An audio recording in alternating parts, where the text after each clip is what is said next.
تو اس لیے ان چار فقہ میں سے حنفی، مالکی، شافعی، حنبلی جو صدیوں سے چلے آ رہے ہیں، ان میں سے کسی ایک کو فالو کریں اور باقیوں کو بھی کیا سمجھیں؟ برحق سمجھیں. یہ آپ تو بولتے ہیں نا چاروں کو ماننے کا. ہاں چاروں کو ماننے کا، چاروں کی نہیں ماننے کا. تو گرامر کا مسئلہ نکلا ہے تو ایسا کیسا. لیکن آپ تو بولے نا پھر چاروں کی نہیں ماننے کا مطلب وہ نبی کا طریقہ نہیں ہے کیا؟ بولے ہے لیکن اپنے امام کا نہیں ہے. یہ کیا ہے؟ سمجھ رہے بات کو کہ یعنی کیا لاجک ہے اس میں کہ اس کو صحیح بھی مان رہا اس وجہ سے کہ چاروں کو غلط نہیں بولنا ہے، چاروں کو صحیح بولنا ہے، لیکن اس کو صحیح مان رہا بھی نہیں اس لیے کہ آدمی اپنا جانا نہیں چاہیے ادھر.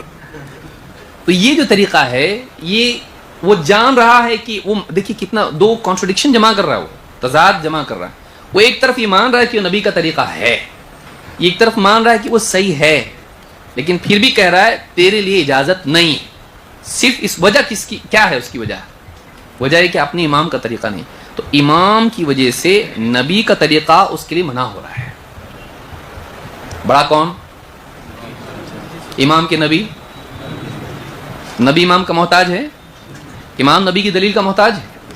تو آپ دیکھیے کہ وہ نبی کے طریقے کو رد کر رہا ہے یا ناقبول کر رہا ہے یا ممنوع قرار دے رہا ہے، جبکہ یعنی نبی کا طریقہ اصل ہے اور اس کو صحیح بھی مان رہا ہے. یہ بھی نہیں کہ چلو اپنے نزدیک صحیح نہیں ہے وہ